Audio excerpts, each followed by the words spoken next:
kita buat jantungan. Bahannya benang dan jarum. Minta bantuan orang tua ya.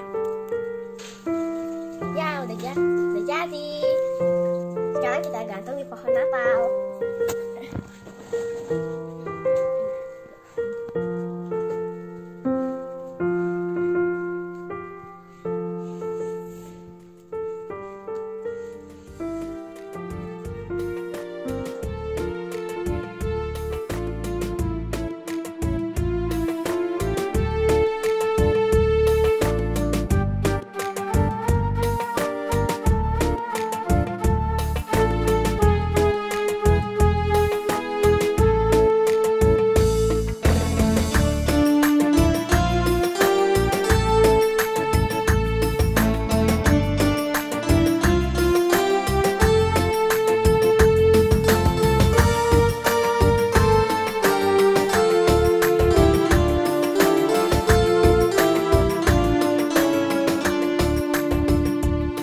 Menjadi saluran berkat kasih Allah kepada sesama menjadi sangat penting di masa pandemi seperti ini. Seperti yang tertulis dalam 2 Korintus 8 ayat 12 dan 13, sebab jika kamu rela untuk memberi, maka pemberianmu akan diterima. Kalau pemberianmu itu berdasarkan apa yang ada padamu, bukan berdasarkan apa yang tidak ada padamu. Sebab kamu dibebani bukanlah supaya orang-orang lain mendapat keringanan, tetapi supaya ada keseimbangan.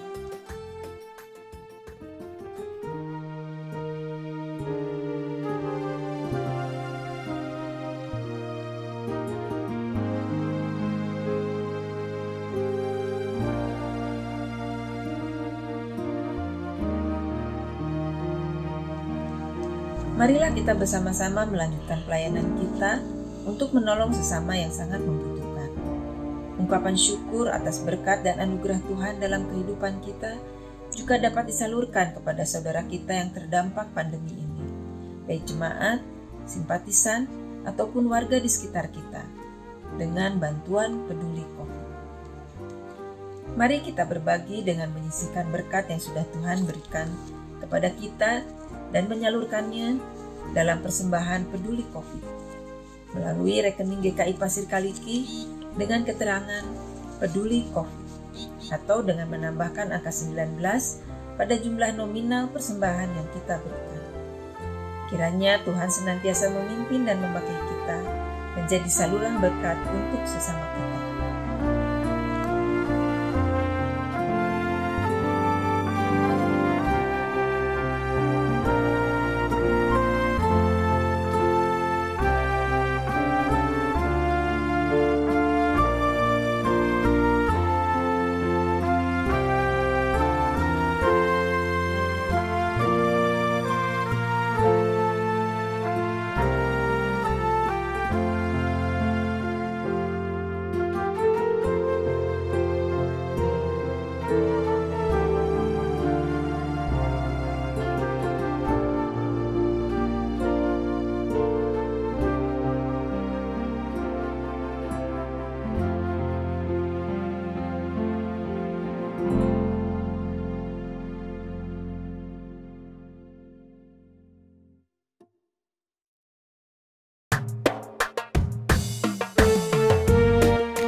Saudara-saudara yang dikasihi oleh Tuhan, pertolongan kita ialah di dalam nama Tuhan yang menjadikan langit dan bumi.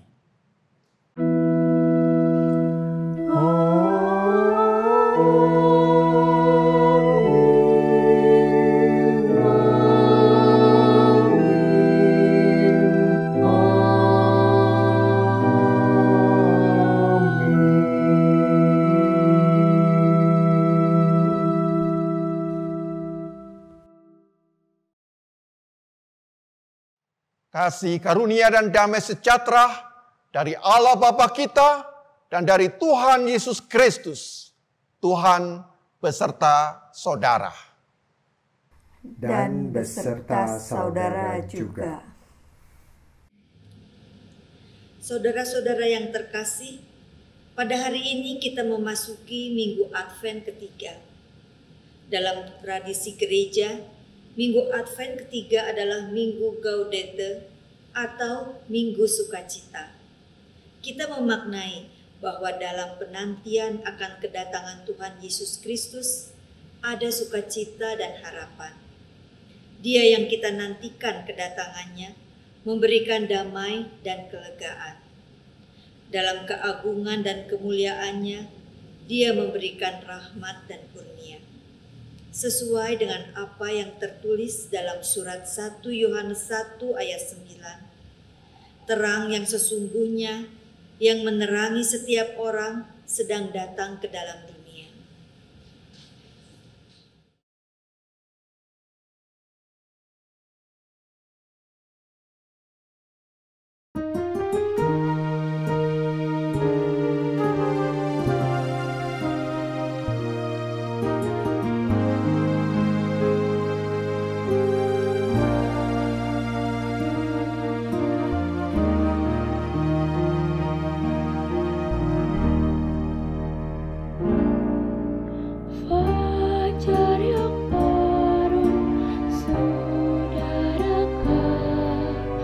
Yesus Kristus datang dalam dunia. Hari bahagia tinggal tetap, siapkan segera jalan baginya. Siapkan segera jalan baginya.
Saudara terkasih, dimanapun kita berada dan beribadah, marilah kita bersama-sama menyalakan lilin Advent ketiga dan berseru, Sinarilah kami ya Allah, sang sumber sukacita, sebab terang-Mu menghalau kegelapan dunia, merobohkan ego yang melukai kepentingan bersama, membawa sukacita yang kekal dan abadi.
selalu ku sambut cintamu.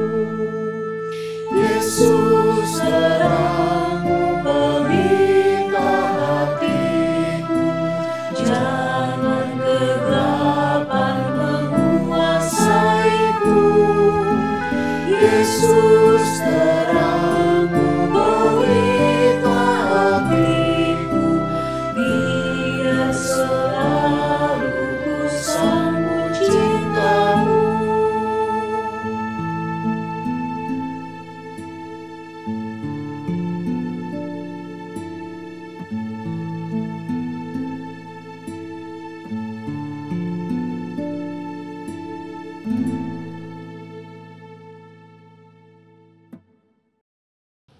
Marilah kita nyatakan tobat kita dengan berdoa.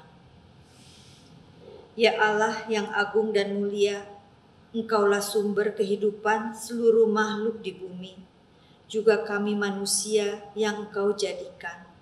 Rahmat dan anugerah-Mu sungguh memberi kehidupan. Sebagai insan yang rapuh dan lemah, kami memohon penyertaan dan kuasa-Mu. Sebab kadangkala kami terjatuh dalam dosa dan kesalahan, memuaskan keinginan, menonjolkan eksistensi diri, dan memikirkan kepentingan diri sendiri. Itu semua kami lakukan tanpa sadar bahwa semua yang ada dalam hidup kami berasal daripada-Mu. Ya Allah, sentuhlah hati kami dengan kasih-Mu yang besar, agar kami mampu melihat kemuliaan-Mu.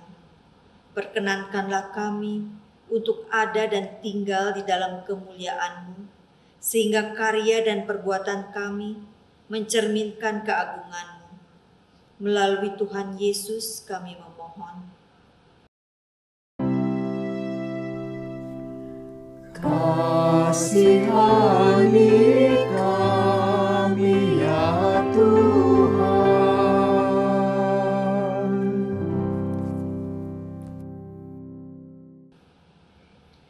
Di dalam nama Kristus kami berdoa. Amin.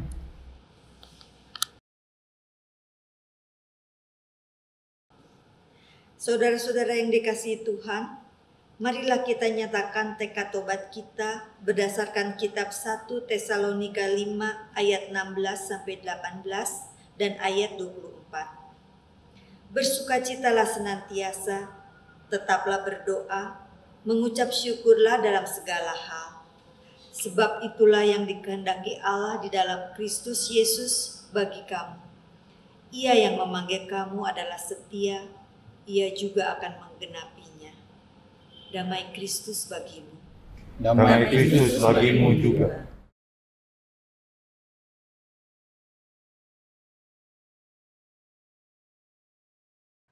Kita akan bersama menaikkan doa epiklesi agar Tuhan memberkati pemberitaan firman pada minggu Advent ketiga. Mari saudara-saudara kita bersama berdoa.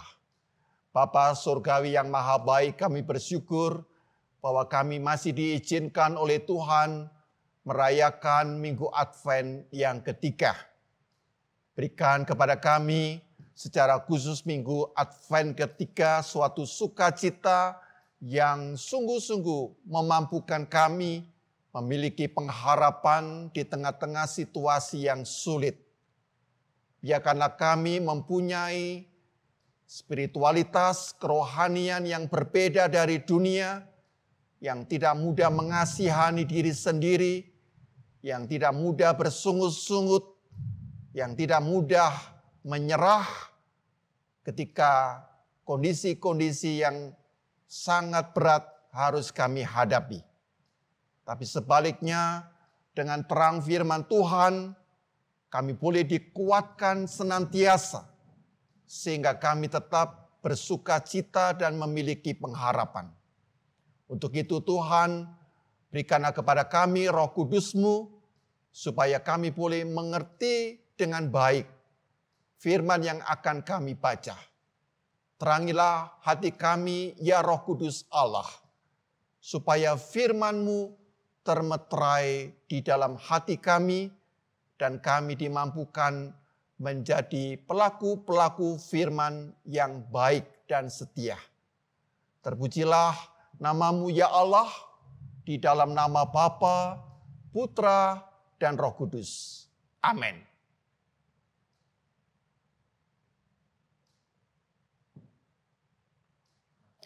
Kita akan bersama membaca firman Tuhan dari Injil Yohanes pasal yang pertama, ayat 6 sampai dengan ayat 8, dan dilanjutkan dengan Yohanes pasal 1 ayat 19 sampai dengan 28. Demikian firman Tuhan. Datanglah seorang yang diutus Allah namanya Yohanes. Ia datang sebagai saksi untuk memberi kesaksian tentang terang itu, supaya oleh dia semua orang menjadi percaya. Ia bukan terang itu, tetapi ia harus memberi kesaksian tentang terang itu. Ayat yang ke-19. Dan inilah kesaksian Yohanes ketika orang Yahudi dari Yerusalem mengutus beberapa imam dan orang-orang Lewi kepadanya untuk menanyakan dia, "Siapakah engkau?" Ia mengaku dan tidak berdusta, katanya, "Aku bukan Mesias." Lalu mereka bertanya kepadanya, "Kalau begitu siapakah engkau? Elia?" Dan ia menjawab, "Bukan." "Engkaukah nabi yang akan datang?" Dan ia menjawab, "Bukan." Maka kata mereka kepadanya, "Siapakah engkau? Sebab kami harus memberi jawab kepada mereka yang mengutus kami. Apa katamu tentang dirimu sendiri?" Jawabnya, "Akulah suara orang yang berseru-seru di padang gurun. Luruskanlah jalan Tuhan, seperti yang telah dikatakan Nabi Yesaya." Dan di antara orang-orang yang diutus itu ada beberapa orang Farisi. Mereka bertanya kepadanya, katanya, "Mengapakah engkau membaptis? Jikalau engkau bukan Mesias, bukan Elia, dan bukan nabi yang akan datang?" Yohanes menjawab mereka, katanya, "Aku membaptis dengan air, tetapi di tengah-tengah kamu berdiri dia yang tidak kamu kenal, yaitu dia yang datang kemudian daripadaku, membuka tali kasutnya pun aku tidak layak." Hal itu terjadi di Betania yang di seberang sungai Yordan, di mana Yohanes membaptis. Demikianlah Injil Tuhan kita Yesus Kristus.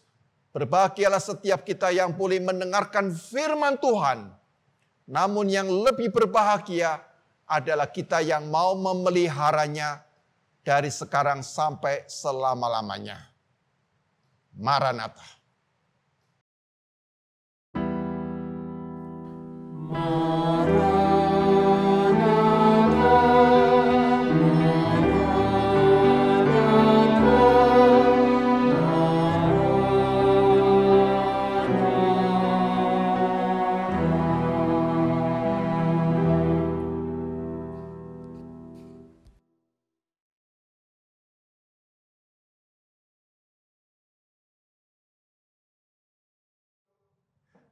Saudara-saudara yang dikasihi oleh Tuhan, tema Advent ketika ini adalah bukan aku melainkan dia. Saudara-saudara, saya kira tema ini sangat serius ketika diganti menjadi bukan dia, bukan Kristus, melainkan aku. Saudara-saudara, apa yang saya katakan ini justru merupakan sesuatu yang nyata, yang real. Oleh karena di dalam kehidupan sehari-hari bukan tema ini yang berbicara, bukan aku melainkan Kristus, tetapi diganti. Bukan Kristus melainkan aku.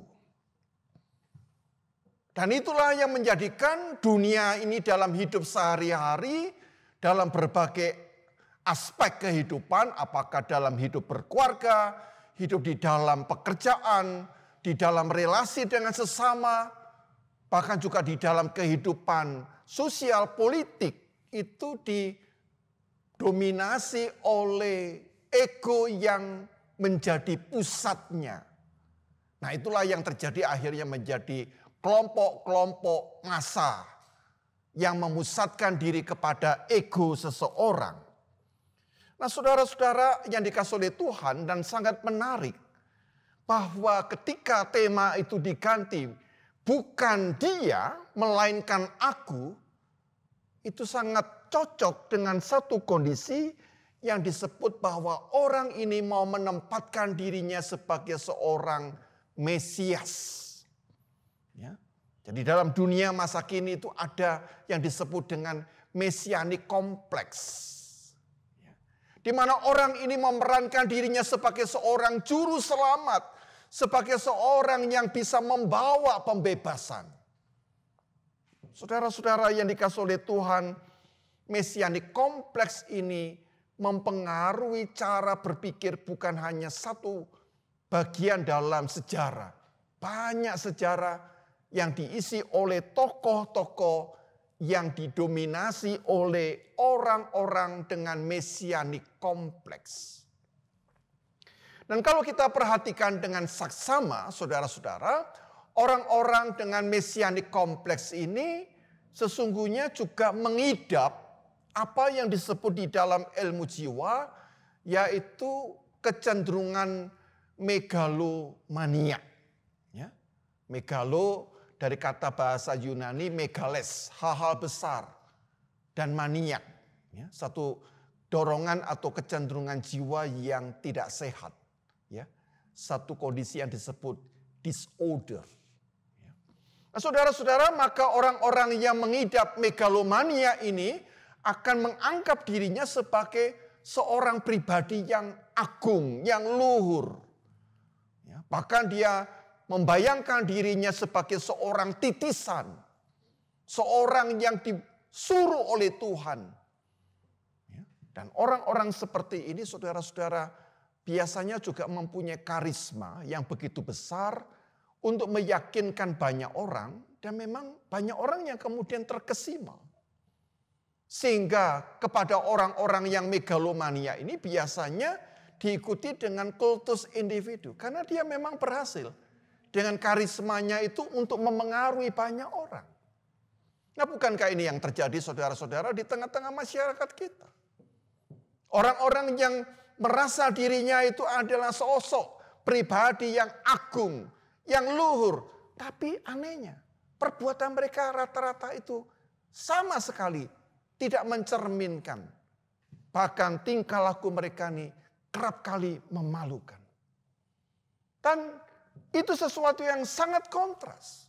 Walaupun tingkah lakunya sangat memalukan, pendukungnya tetap mengkultus individukan dia. Pokoknya dia selalu benar. Nah, saudara-saudara, kondisi ini juga bisa mengidap di dalam berbagai aspek kehidupan. Termasuk dalam hidup bergereja. Dalam kehidupan pekerjaan, dalam relasi-relasi sosial. Atau ada juga bandul yang lain.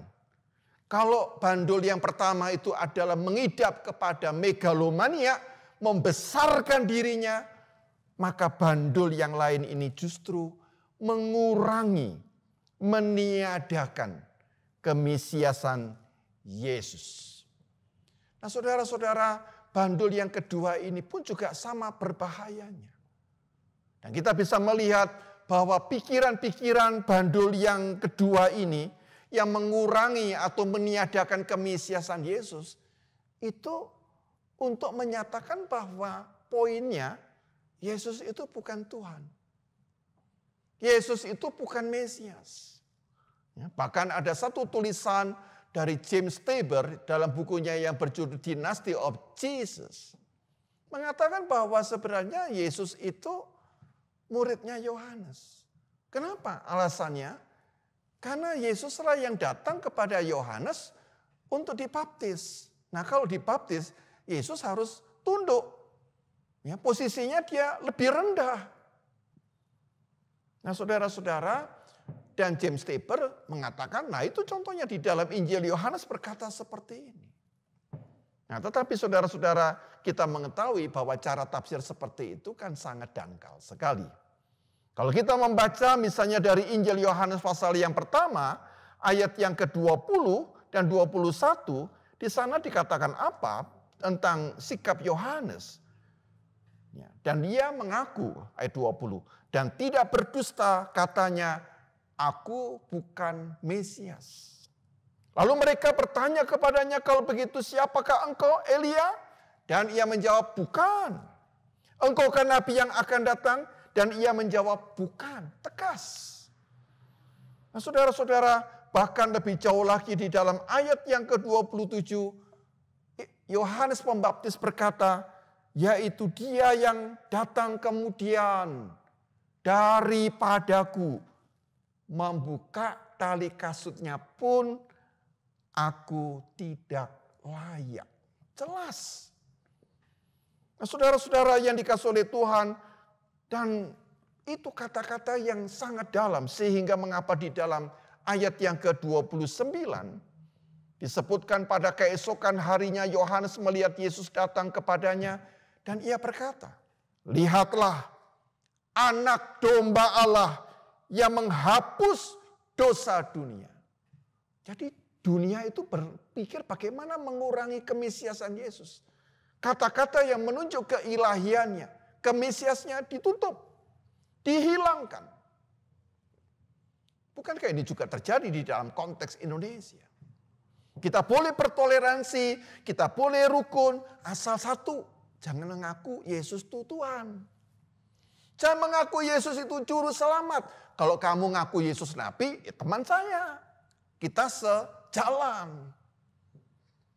Saudara-saudara, inilah bandul yang juga berbahaya. Sehingga demi toleransi, demi kerukunan, berapa banyak di antara kita mengorbankan iman kepada Kristus selaku juru selamat dan Tuhan. Saudara-saudara, dan kalau kita belajar, bagaimanakah kelebihannya dari Yohanes Pembaptis? Kelebihan dari Yohanes Pembaptis itu adalah justru di dalam kerendahan hatinya. Kalau kita membaca di dalam ayat 23 dari Yohanes pasal 1, Yohanes Pembaptis itu mengidentifikasikan dirinya dengan apa? Ya, coba saudara-saudara jelaskan atau berikan identifikasi saudara di hadapan publik. Saudara akan berkata apa tentang diri saudara? Dan Yohanes mengatakan satu poin. Akulah suara orang yang berseru-seru di padang gurun. Hanya suara. Dan suara ini di padang gurun. Kalau saudara pernah pergi ke tempat yang sangat sunyi, atau mungkin di antara saudara ada yang pergi ke padang gurun Judea, ya, yang ada di Timur Tengah, lalu saudara berseru-seru, coba suaranya bagaimana? Tidak terdengar. Kalau itu terdengar tidak jelas. Artinya apa? Ketika Yohanes Pembaptis berkata, akulah suara yang berseru, suara saya tidak terlalu penting. Tidak terlalu berharga. Biasa saja. Nah, saudara-saudara, dunia sebaliknya tidak begitu. Tidak mengatakan akulah suara yang berseru-seru di padang gurun. Lalu mereka mengklaim akulah suara dari langit. Akulah suara dari sorga. Akulah orang yang mendapat wahyu dari Tuhan. Inilah yang menimbulkan masalah besar, saudara-saudara. Perkataan manusia diklaim sebagai wahyu dari Tuhan. Saudara-saudara, apa yang terjadi? Apa yang disebut wahyu dari Tuhan itu ternyata menimbulkan kerusakan di dalam psikologi, di dalam karakter orang. Karena suara dari Tuhan ini menyuruh orang untuk melakukan hal-hal yang tidak benar, hal-hal yang tidak pantas, hal-hal yang melawan kemanusiaan itu sendiri, yaitu permusuhan dan kebencian. Saudara-saudara yang dikasihi oleh Tuhan, dan sangat menarik, Yohanes Pembaptis mempertegas di dalam Yohanes pasal 1 ayat ke-7. Dia menegaskan kediriannya. Ia datang sebagai saksi. Hanya saksi. Bukan terang itu sendiri. Saudara-saudara, apa yang bisa kita pelajari di dalam konteks ini? Yang bisa kita pelajari adalah bagaimana spiritualitas Yohanes Pembaptis di dalam kerendahan hati itu menjadi milik di dalam diri kita. Menjadi karakter di dalam kepribadian kita. Karena saudara-saudara, kita di dalam masa pandemi ini harus semakin belajar rendah hati. Apa kemegahan-kemegahan kita yang dulu sebelum pandemi itu? Sekarang tuh hilang semua. Tidak ada seorang pun di antara kita yang bisa mengklaim bahwa saya bisa hidup tahun depan, bulan depan. Tidak ada yang tahu. Kematian begitu cepat merenggut siapapun tanpa terkecuali. Harta milik yang dulu merupakan kebanggaan sekarang berantakan. Tidak ada yang bisa kita pegang. Ini untuk masa depan kita. Tidak ada yang tahu. Saudara-saudara yang dikasihi oleh Tuhan, karena itu yang dibutuhkan orang-orang yang rendah hati. Orang-orang yang menyadari bahwa mereka hidup dari anugerah dan pemulihan Tuhan. Itulah yang disampaikan oleh pemazmur 126. Kalau kita memperhatikan Mazmur 126, ayat yang ketiga dinyatakan Tuhan telah melakukan perkara besar kepada kita, maka kita bersukacita. Karya penebusan Kristus, inkarnasi Kristus, itu merupakan perkara besar. Maka di tengah-tengah masa pandemi ini, kita dipanggil untuk juga mampu bersukacita. Bukan membohongi diri, saudara-saudara. Bukan. Tapi kita melihat Kristus yang sudah mengasihi, yang sudah menyelamatkan kita. Maka ini hanya terjadi kalau doa kita ini lahir dari kerendahan hati yang dinyatakan di dalam Mazmur 126 ayat yang keempat. Pulihkanlah keadaan kami ya Tuhan. Seperti memulihkan batang air kering di tanah Negeb. Bagi orang-orang zaman itu mana mungkin tanah Negeb bisa mengeluarkan air. Karena begitu kering, kerontang. Tetapi ketika Tuhan memulihkan, maka kekeringan itu diubah menjadi kesuburan. Demikian pula yang terjadi di dalam kehidupan kita, saudara-saudara. Setiap diri kita yang bersandar kepada anugerah dan percaya kepada karya pemulihan Allah. Kita semuanya, pribadi demi pribadi, akan mengalami pemulihan. Nah, pemulihan dari mana? Pemulihan dari kecenderungan megalomania. Dari mesianik kompleks. Tapi juga dari kecenderungan menyingkirkan Kristus selaku juru selamat kita. Mari kita tempatkan Kristus pada tempatnya, pada kedudukannya yang terhormat. Selaku Tuhan dan juru selamat, sehingga kita bisa berkata seperti Yohanes Pembaptis, bukan aku, melainkan Kristus. Dan jangan sampai diubah, bukan Kristus, melainkan aku. Advent ketiga mengajarkan supaya Kristus sentris benar-benar menjadi spirit, menjadi roh dan jiwa kita di tengah-tengah kesulitan-kesulitan yang sedang terjadi. Tuhan memberkati saudara. Amin.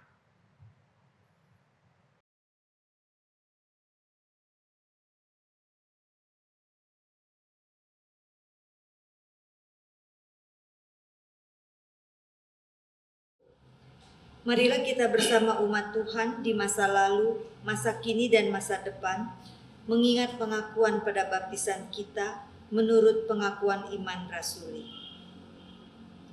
Aku percaya kepada Allah, Bapa yang Maha Kuasa, Khalik langit dan bumi, dan kepada Yesus Kristus, anaknya yang tunggal Tuhan kita, yang dikandung dari Roh Kudus, lahir dari anak darah Maria, yang menderita sengsara di bawah pemerintahan Pontius Pilatus, disalibkan, mati dan dikuburkan, turun ke dalam kerajaan maut. Pada hari yang ketiga, bangkit pula dari antara orang mati, naik ke surga, duduk di sebelah kanan Allah, Bapa yang Maha Kuasa. Dan dari sana ia akan datang untuk menghakimi orang yang hidup dan yang mati. Aku percaya kepada Roh Kudus, gereja yang kudus dan am, persekutuan orang kudus, pengampunan dosa, kebangkitan orang mati, dan hidup yang kekal. Amin.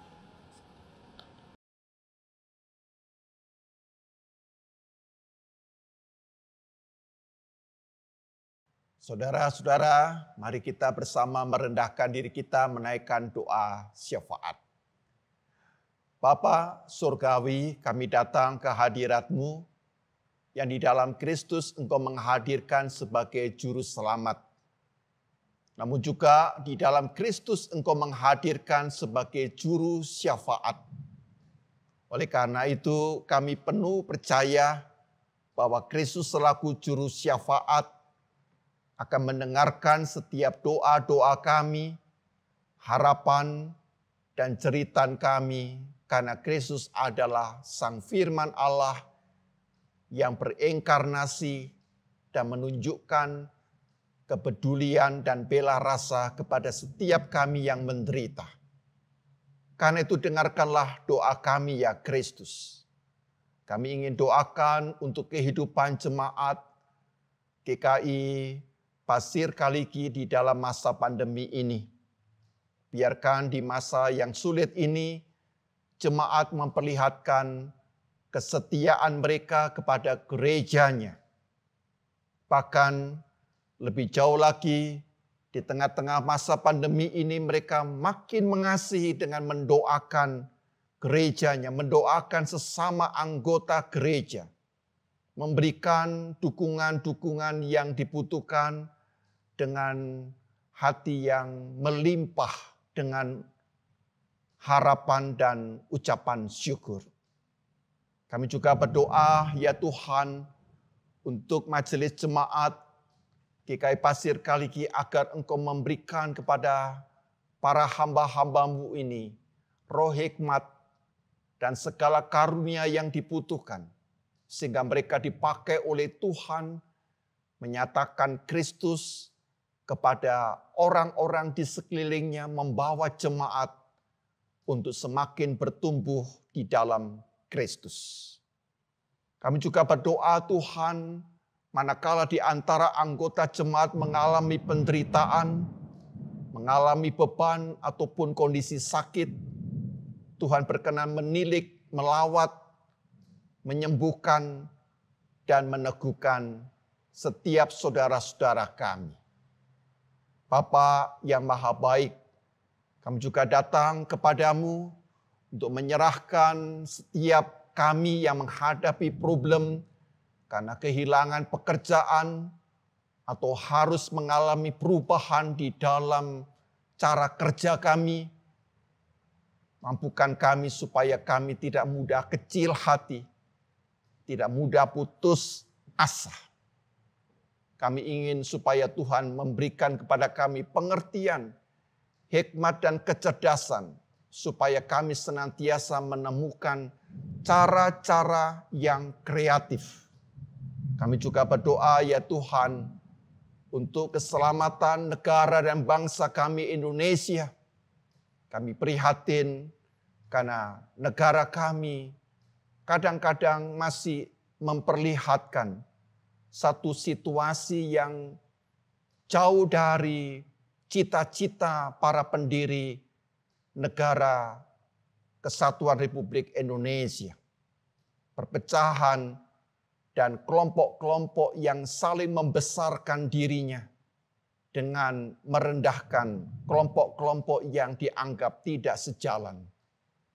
Jauhkanlah dari perpecahan, dari segregasi sosial, politik yang akan membawa kehancuran bagi negara dan bangsa kami. Berikan roh kebijaksanaan kepada Presiden dan seluruh kabinet dan seluruh segenap aparat keamanan agar kami bersama-sama dengan penuh cinta menjaga keberadaan Negara Kesatuan Republik Indonesia.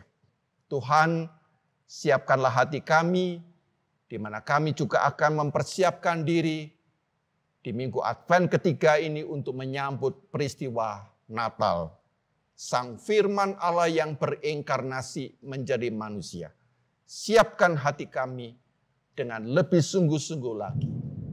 Demikian ya Tuhan, doa kami yang jauh dari sempurna, yang kami alaskan di dalam nama Tuhan kami Yesus Kristus yang telah mengajar kami berdoa demikian. Bapa kami yang di sorga, dikuduskanlah namamu, datanglah kerajaanmu, jadilah kehendakmu di bumi seperti di sorga. Berikanlah kami pada hari ini makanan kami yang secukupnya, dan ampunilah kami akan kesalahan kami, seperti kami juga mengampuni orang yang bersalah kepada kami. Dan janganlah membawa kami ke dalam pencobaan, tapi lepaskanlah kami dari yang jahat.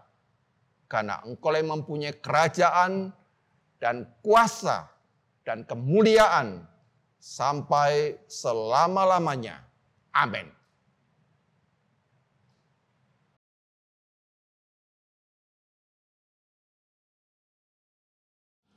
Mari kita menyatakan syukur dengan memberi persembahan seperti firman yang tersurat dalam Mazmur 126 ayat 3.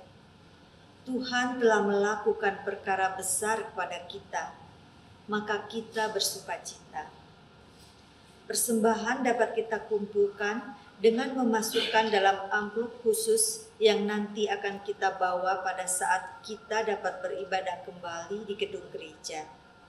Atau dapat pula memberikan persembahan dengan cara mengirimkannya melalui nomor rekening GKI Pasir Kaliki atau dengan scan barcode yang telah tersedia.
Mari kita berdoa.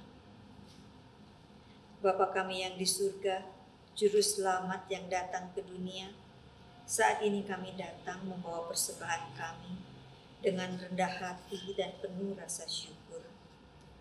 Terima kasih Bapa atas kasih setiamu dalam kehidupan kami, dan yang terutama atas kasih anugerahmu yang begitu besar bagi kami, atas pengorbananmu yang sempurna di atas kayu salib. Karena dosa-dosa kami, sehingga kami selamat. Hanya di dalam namamu kami berdoa. Amin.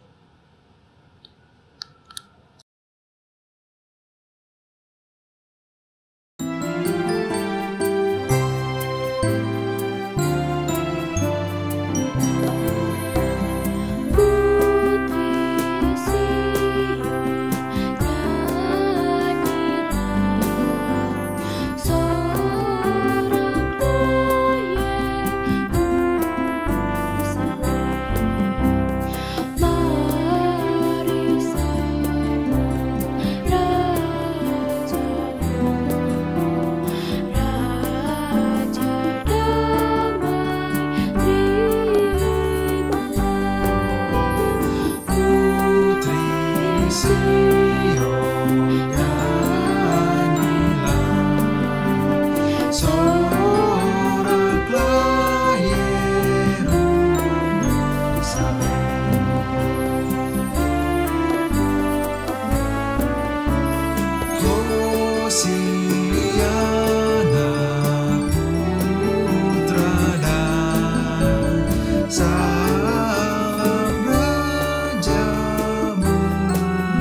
Saudara-saudara yang dikasihi oleh Tuhan, kini tiba saatnya kita menerima pengutusan dan berkat.